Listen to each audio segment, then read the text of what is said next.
Welcome. In this video I'm going to be doing a battery upgrade in my 2016 Subaru Outback. So I'll be upgrading the stock battery with an X2 Power Group 24 AGM battery. So I have a number of other Subaru related videos, and I'll put a link below to my Subaru playlist where you can find those. And I'll be purchasing that at Batteries Plus. Now the X2 Power is made by the same company that makes Odyssey and Northstar batteries. With AGM you're going to generally get a more powerful battery. It's going to have a longer warranty. It's going to have a longer reserve time on it. Probably the feature that I want the most though is it has a lower self-discharge rate. I don't tend to drive this car a lot, so the battery was discharging just sitting here, so that should help with that. So when you buy a battery, you need to turn in your old battery for a core charge. That can vary depending on where you live or who you get it with. So you can buy a battery and then swap it out and take your old battery back and get the money back, or like what I'm doing, I'm just going to take in the old battery and swap it. Either way works just fine. So the best practice is really to use a battery saver. It's a little thing you clamp on here that supplies current to your car so the memory functions don't get reset, but I generally don't use one of those on my own personal cars. I used to replace batteries for a living and we always used those, but it was easier because you can have some that plug into the 12-volt socket inside the car, but modern cars don't have power to that unless you have the car on. So the new ones you have to clamp onto the clamps here. So I don't have one of those. So something to keep in mind is if you don't use a memory saver, when you change your battery, your car might run a little funny for a little while, but it will reset itself and it should work itself out. So the first thing I'm going to do is I'm going to take off the negative battery clamp. So you always want to start with negative. So the positive is back here. If I was wrenching on this and my wrench bridged between the positive terminal and some part of the ground on the car, that could spark and start a fire or melt your wrench, or all sorts of bad things can happen. So you always want to take the ground off first, or the negative terminal. So I'll loosen that up. And these are at an angle that's really handy, so you can use a ratchet on these. I'm using a wrench. This is a 10mm wrench. A ratcheting wrench can work really well for this. And I'm going to pull that off here. So I want to get that out of the way so it's not touching the terminal. Now I can uncover the positive terminal, and I'll do the same thing here.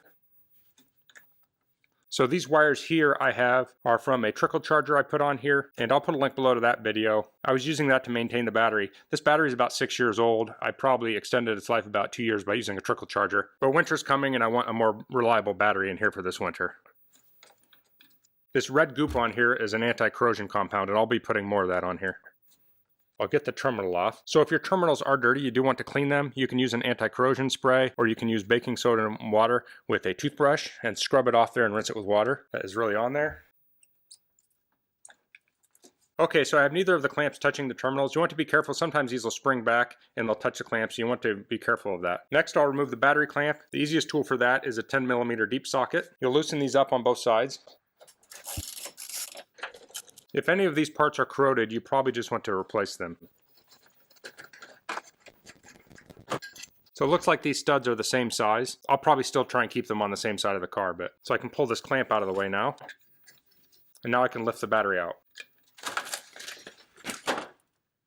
Okay, so I'll take this tray out and I'll clean it, and then I'll go get the new battery, and then we'll swap it in here. Okay, so I got the battery and the battery tray removed, and if this was super dirty or rusty, you could take that out and clean it and paint it. This looks pretty good. I got the tray cleaned.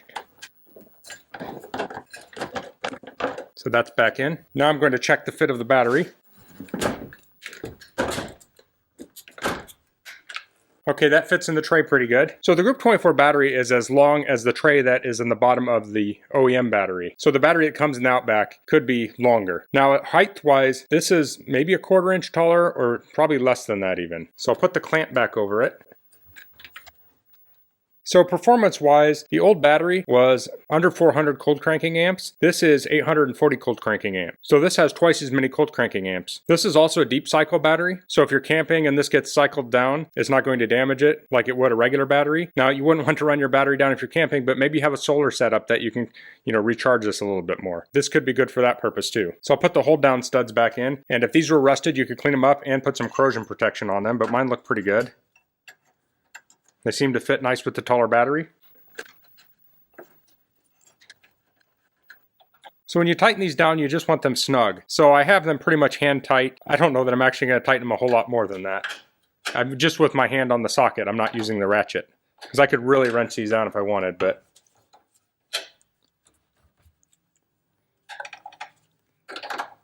that seems pretty secure. Now I want to point out that it does not have the heat shield around this. I am going into the winter time, so I don't expect this to get overheated, but I will probably be purchasing a heat shield to put around this. You can get like self-adhesive ones. I mostly want to shield it from the engine heat. I could cut open the other one and kind of wrap it around here, but for now I'll be okay. But before next summer, I'm going to put that heat shield around just to keep some of the heat off the battery. Okay, so I'm going to get my terminal cleaning tool and then we'll put the clamps on. Okay, so installing the terminals, we want to do that in the reverse that we took them off, so we want to put the positive on first. So I have no reason to take this plastic off here until I'm ready. I'll just take the positive one off. Now this is a brand new terminal, but I'm going to use a terminal brush on it to clean it. And then I'll clean the terminal itself.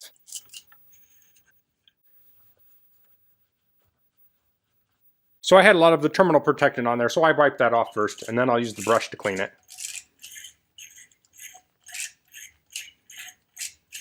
Needless to say, this isn't very dirty because I did have the protectant on it. Next, I'm going to install some of these Noco NCP2 battery terminal protectors. So unlike some of these are kind of greasy. I'll place that over the battery terminal post. It may be kind of hard to see here. You'll see it when I do the negative terminal here. So now I'll place the clamp over the post. I'll wiggle it until it's fully seated. And I'll tighten that down. Okay, I have that fully tightened. Next, I'm going to use this Noco NCP2 battery corrosion preventative. This is a like rubber cement type of a bottle, but it's actually kind of I think it's a Vaseline based something or other. I think the color is only in there so you can tell where you got it on, but I'm not completely sure. So I'll coat the terminal with that.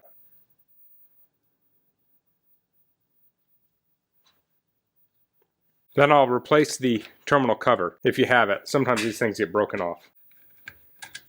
There we go. Positive terminal's done. Now we can go to the negative terminal. I'm going to start cleaning this before I take the battery post terminal off.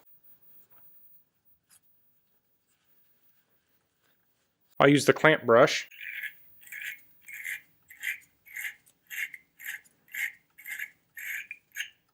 I've got a corrosion ring ready. Now I don't want this to spark against here a bunch of times, so I'm going to hold this back. I'll pull the cover off. I'll clean the terminal. Put the ring on. I'm going to slide the clamp on. I'll make sure it's seated and then I'll tighten it. And I want to do this relatively quickly. I don't want to spark this against this 20 times. So I am running into a little problem here. This zip tie here is not allowing it to reach the terminal, so I'll just cut that off. I want to make sure I don't cut the wires though. I'm being very careful. That should give me the right reach.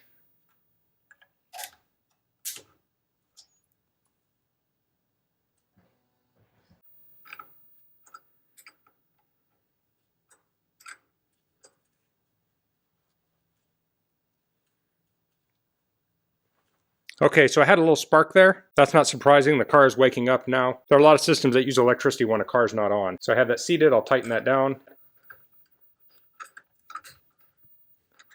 Finally, I'll put the battery corrosion preventative on.